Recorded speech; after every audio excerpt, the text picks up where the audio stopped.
Hi, I'm Steve Hagelin, and welcome to the Library Show. Today we're going to be talking about financial planning classes, family board game day, and a special 3-day event for Apollo 11 coming up in May. Here with me I have Adam Kwasinski from Edward Jones Investments, and he's going to tell us a little bit about financial planning classes. Welcome to the show, Adam. Thank you for having me. All right, so tell me a little bit about yourself. What do you do? Well, I'm a local resident in Lebanon, and I run a financial advisory practice downtown through Edward Jones. Married with a few children and one on the way.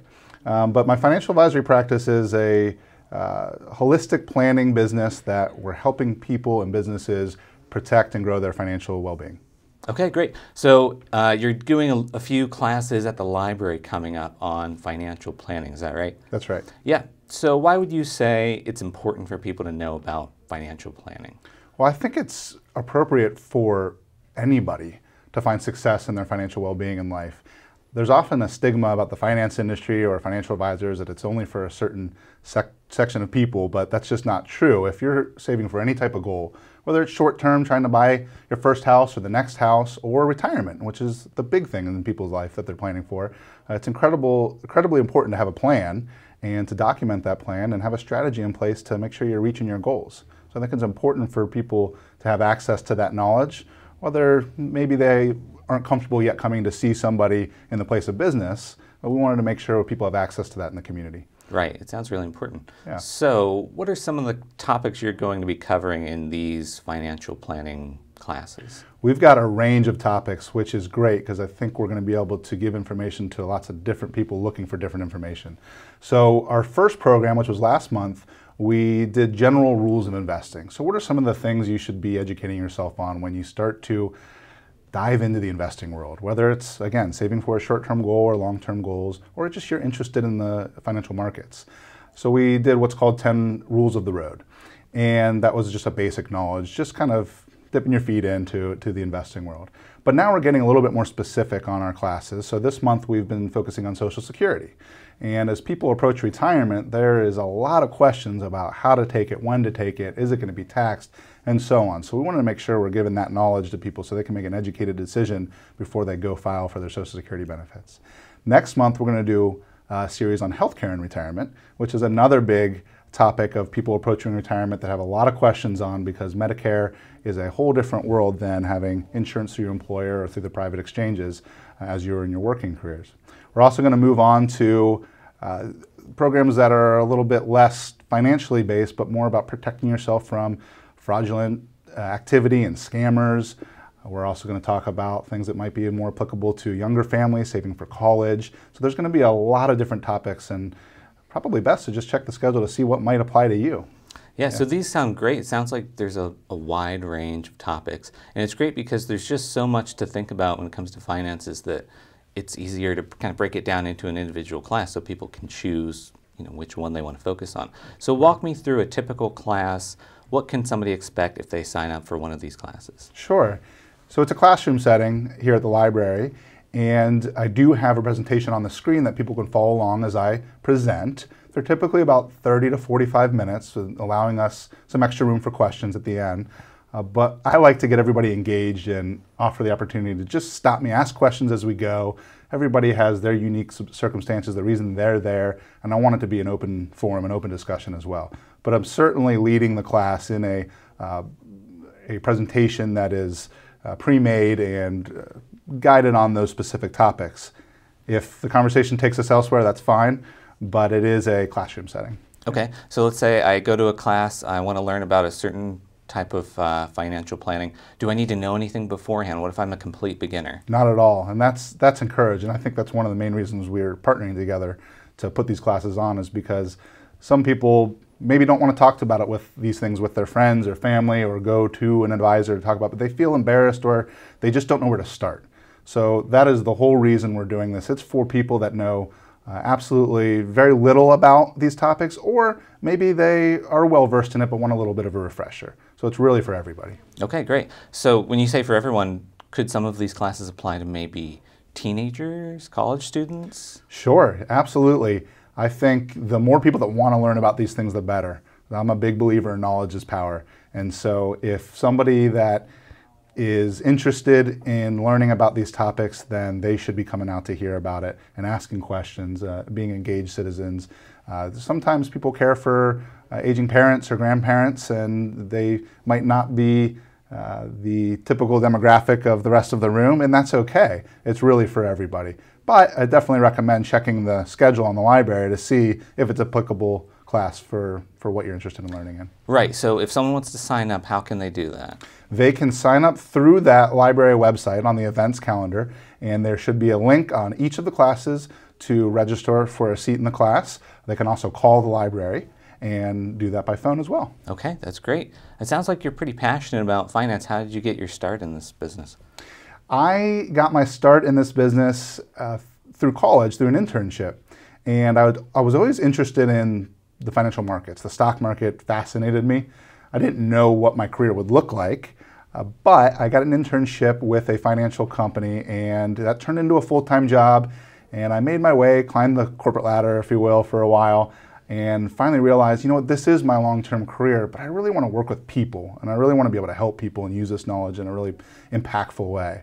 So I learned and educated myself on financial advising and realized that is the right path for me. So in my mid-20s, I made the move over to that field of finance, and I've been doing it for the past about 12 years. And it's my calling, it's my long-term career. So I'm really happy to be able to help people here in the community and afar and solving their problems, finding solutions for their financial well-being. Yeah, that sounds great. Okay, what's the number one piece of advice you give people when it comes to finance? I think it's really easy to say, save as much as you can, right. Save now, right? And that's always true, but everybody's circumstances are unique and everybody's goals are unique. So I think the number one piece of advice I can give in a general sense is have a written plan, have a strategy, map out your goals, and what are you gonna do to get there. And some people are able to do that on their own, and if they're not, they should look for the advice of an advisor. Okay, great. Well, thanks again, Adam. Thanks for coming on the show. I really appreciate it. Thank you. I'm glad to be here. Thanks for having me. All right, next up, Holly Browning is going to come up and be interviewing Dylan about some of the board game days at the library.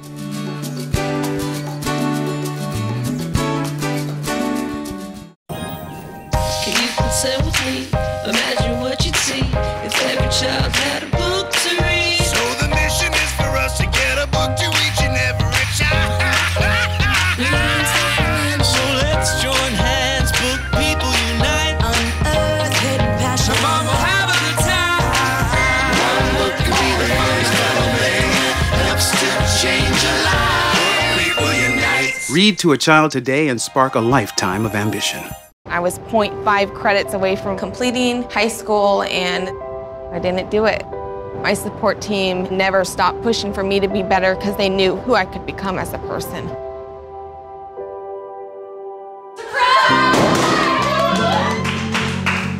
I've been given an opportunity, and I'm just thankful for it. Find free adult education classes near you at finishyourdiploma.org. Hi, I'm Holly Browning from the Lebanon Public Library, and here with me today I have Dylan Poza, who is our Information Desk Supervisor at the library. Dylan is here to chat with us about the family board game days that we have at the library. Hi Dylan, welcome to the show. Hello Holly, thank you. You're welcome.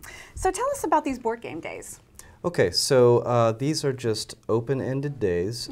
Families or, it doesn't have to be families, I've called it that to include everybody. Okay.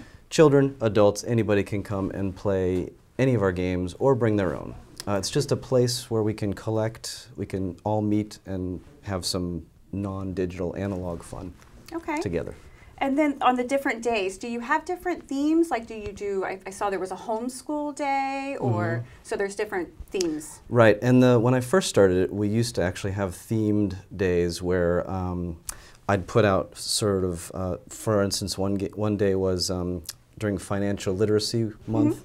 So I put out finance and money-related games. Oh, that's a great idea. Like Acquire, which is a finance game. Okay. And then we had some books laid out that were related to the theme. I found out that there wasn't a real connection between the games we played and checking out books, so now it's just not really themed as far as that's concerned. But we do have two kind of separate or semi-distinct events. One is a homeschool event that happens on Friday afternoon. Okay. So, and I think it's homeschool just because it's during the time where most kids are in school. So if parents are homeschooling, they can bring them to the library.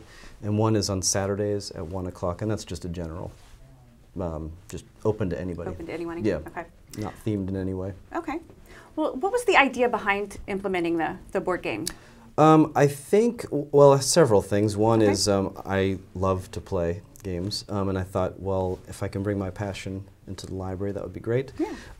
Another one is just emphasizing this sort of non-screen time with kids. Families, I think, want to spend more time with their kids. Exactly. But so often everybody's off just looking at their devices.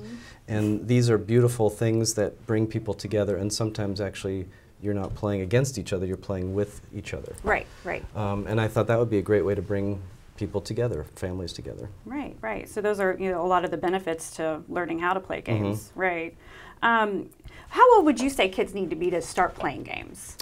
Well, probably old enough to sit in one place. Right, right. To sit still a little bit. Yeah, that's really the only requirement. I started teaching my son games when he was 5. My daughter's 5. She's starting to learn some games now. 5 is a pretty good age, I think. You can sort of follow directions, and again, your attention is maybe not so fractured. You don't wander off in the middle of the game. Right, right, right. Although they still do. Yeah, of course. But yeah, I would say 4 or 5 is a good age. And we have some games that start at 4 years old. We do. Yeah, very rudimentary. Let's see, this one's 8 just because it's got letters in it. Okay. So you have to be able to identify letters, but you're making words with letters. We have one that's just a plain old dexterity game. You just stack these wooden animals. You roll a die and you stack these animals. There's no text whatsoever.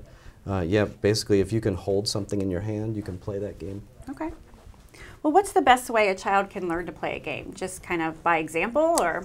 I think so, because some of these rule books are a little bit dense and they're put together somewhat obscurely or opaquely, maybe. I think learning by example is a good way. So if you're a parent, just flip through the rule book. You'll get the general idea.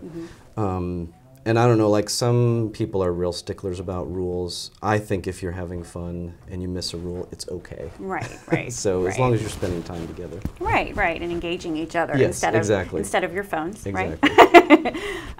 Is it easy to incorporate games into like educational activities or homeschool curriculum? Yeah, definitely. And some of the methods I use to figure out what game we're going to add kind of tie into that. So, for instance, like I was pointing out, this game here, it's a spelling game. So you're using letters on cards and you're spelling words. That's a really easy activity to use as a supplement to education. This game is a historical recreation of the Underground Railroad. So you play cooperatively. Wow, that's and you're neat. trying to rescue slaves and help them move to Canada. Wow, I've never seen that. Yeah, it's very cool. That and is actually, neat. some editions came with teacher supplements. Oh, okay. So actually, they could use it in the curriculum. And again, I pointed out finance. We have some games that are about like learning how to invest or learning how to save your money, and so forth. This one, I got this because it's library related. This one's all about alphabetization. Okay. So you can definitely tie that in with some sort of curriculum. Right. I think it's pretty easy to tie them in, and it just it just becomes then how do I tie it in? What lesson do I want to teach, and how can I put that into the lesson? Right, right. So you showed us a little bit of the games. What are some of the popular games? Are there? Well, we've got some of the modern classics. Okay. We've got some of the old, like Acquire. Actually, I don't know if anybody knows that game, but it is a classic. It's from 1963. Oh wow. Yeah. Okay. And we have Ticket to Ride and Catan, which used to be called Settlers of Catan. These are modern classics. Okay. They're basically, they've stood the test of time. They're now, they sell them at Target. They used to be niche hobby games, and now they're just mass market. We have Clue and Monopoly. We have Mousetrap. Oh, the big ones. Yes, yeah. exactly. Okay. And we're just adding more and more. So we're adding sort of modern classics as well. Okay. Yeah, we just keep adding all of these different games, and some of them are pretty obscure. Some of them might go on to become modern classics. Right. Right. I don't know if I'm answering that question No, correctly. you did. That's one. We have a wide range of games. A wide range, Yeah. right? Okay. So, do you know we have any board game days coming up? Oh gosh, we have one. Let's see. We just had one at the end of March. Last Saturday was our family day. Okay. I believe we've got one. I believe we've got a homeschool event coming up at the beginning of April. Okay. Yeah, I think it's going to be Friday the 12th at 1 p.m. Thank you. Yeah, Friday the 12th I at 1 p.m. should have done my homework to get that date in my head. No, Thank that's you for fine. that. Yes, and that's the homeschool board game day. Yeah. Okay. All right. Do you know how would we sign up for that? Well, you can sign up through Eventbrite, Right. but they're open events, Okay. and we will find a place for you. Okay. We've usually got some tables set up, but if you come in and you didn't sign up, we're not going to turn you away. No. Just come in and sit down. We'll find you a place to play. Come in and play. Yeah. Okay. Even if we're halfway through a game, we'll figure out how to get you in on a team or something. Okay, well that sounds wonderful. Yeah. And then the one thing I'd like to know about is tell us about the new way we can check out the games now. I'm so that glad sounds you asked. awesome. Yes. So the program came first, and then we had all these games, but we were only bringing them out every once a month, twice a month. So we thought, why don't we circulate them, get them into people's hands?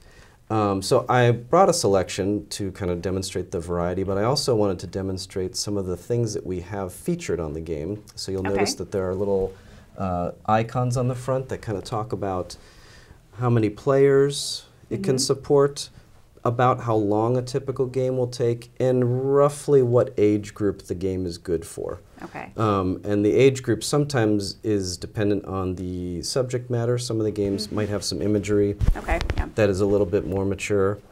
Sometimes it's the mechanic, like you have to keep a lot of things in your head, so maybe the average 4-year-old won't want to play that game or won't understand it.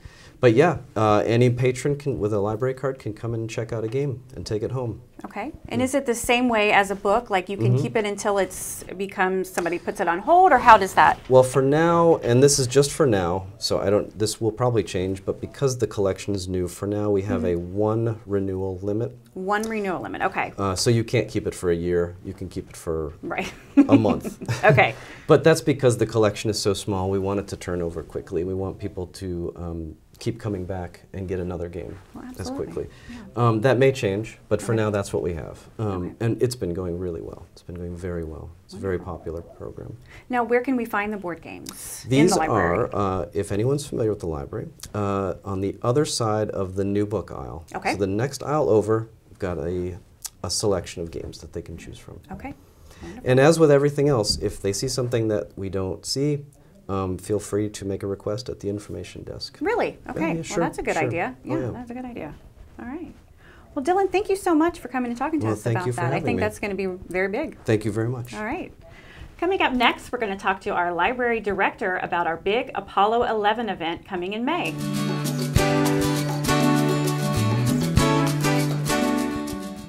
There's a lot of fear in coming back to school. I'm a 40-year-old man that walked in there to get his high school diploma. It was very hard for me, but one of the teachers was Miss Araceli. She gave me direction. Every single time I had a question, she'll put down whatever she's doing and she'll sit there with you until you get it. 50% of getting your high school diploma is walking through those doors. The other 50% is doing the work. Find free adult education classes near you at finishyourdiploma.org. Welcome back. Here with me is Julie McClellan to tell us a little bit about the Apollo 11 event coming up in May. Welcome, Julie. Well, thank you. Thank you, Steve. Glad to be here. Yeah. So the event you're going to be telling us about today, it's a 3-day event. It's going to be in May.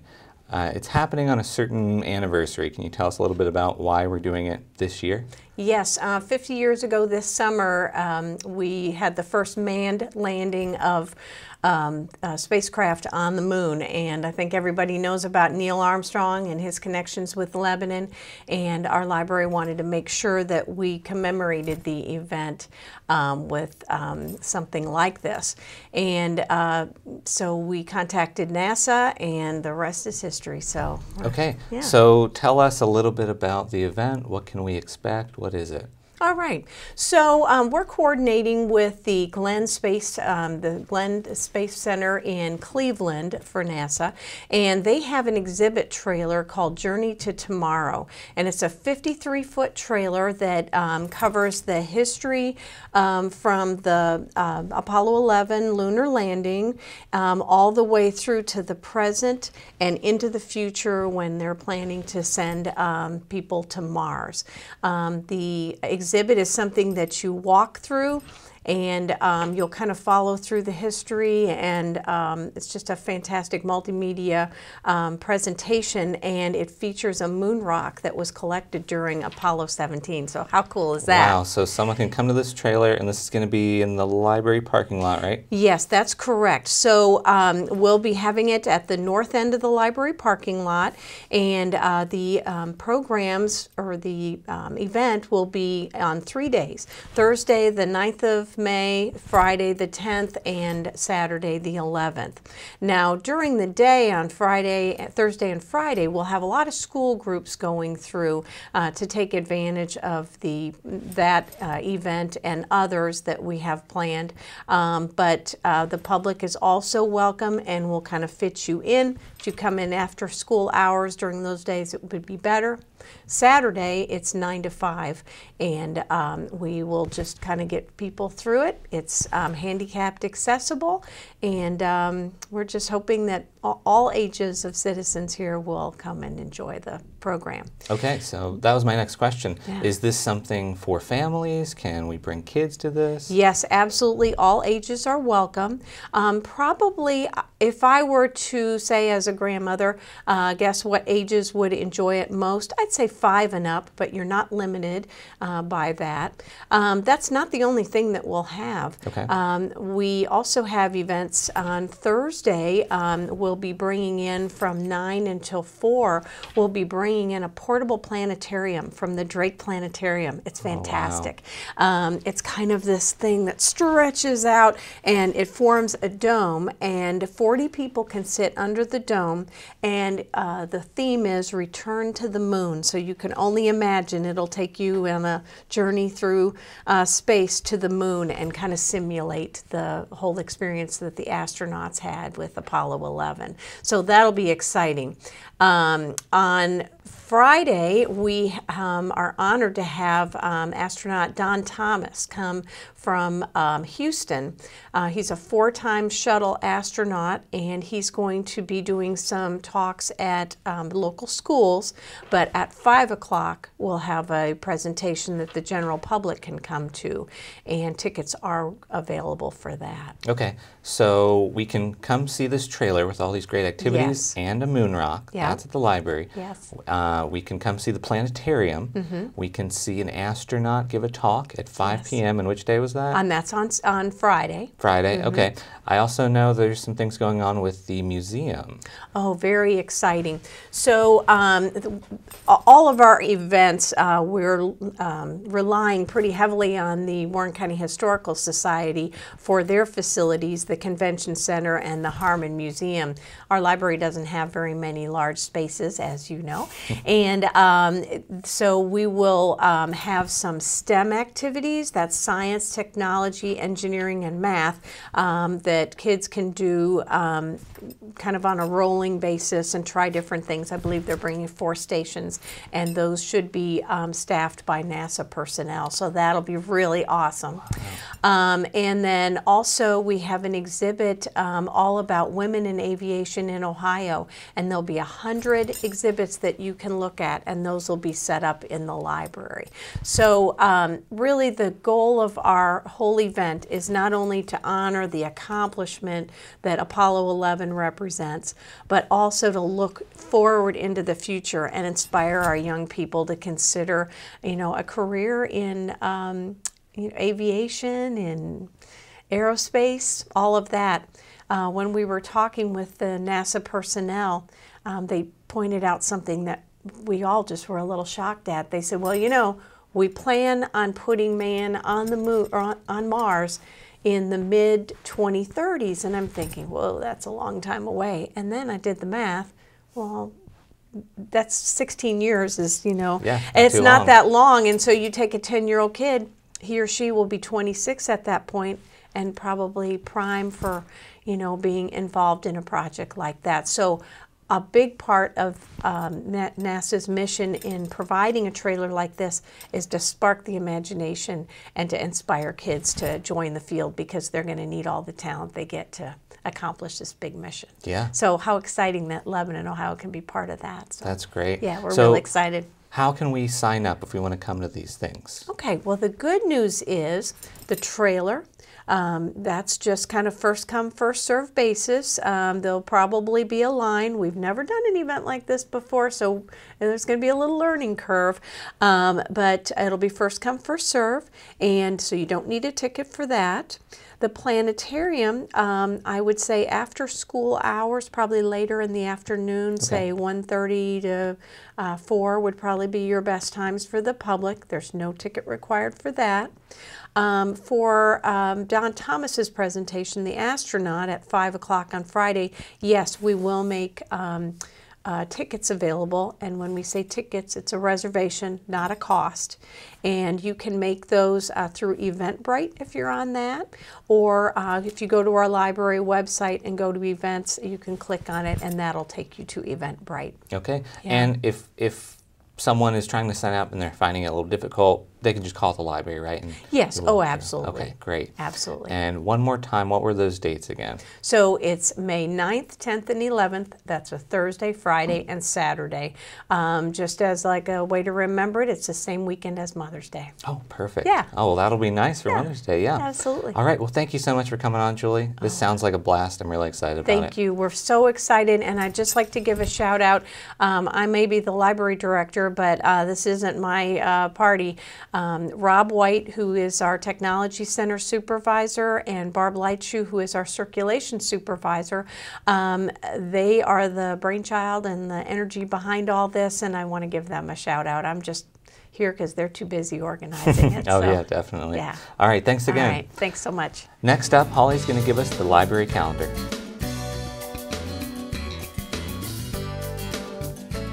Here are some of the library's events for the month of April 2019. And remember, you can sign up at LebanonLibrary.org or give us a call at the library. On Tuesday, April the 2nd, we have the Civics Essential Game Night at 6 p.m. and that is for ages 16 to 20. On Wednesday, the 3rd, we have the Escape Room for the 5th and 6th graders at 4 p.m. On Saturday, April the 6th, we have our popular Play to Learn event at 10:30 a.m. And on the same day, the 6th, on Saturday, we have the author visit at 1 p.m. with Mark Figley. On Tuesday, April the 9th, we have the Escape Room for 18 and up, and that is at 6:30 p.m. On Thursday, April the 11th, we have the craft class, and it's a shadow box craft, that is at 6 p.m. On Saturday, the 13th, we have the Super Smash Brothers tournament, and that is at 5 p.m. On Tuesday, the 16th, the Teen Photography Club, and that's on Nature at 3:30 p.m. On Friday, the 19th, we have the button making class for Easter, and that is at 3:30 p.m. And just a reminder that we will be closed on Easter the 21st, and that's the Sunday. On Tuesday, the 23rd, we have the Teen Life Skills on Public Speaking, and that is at 3:30 p.m.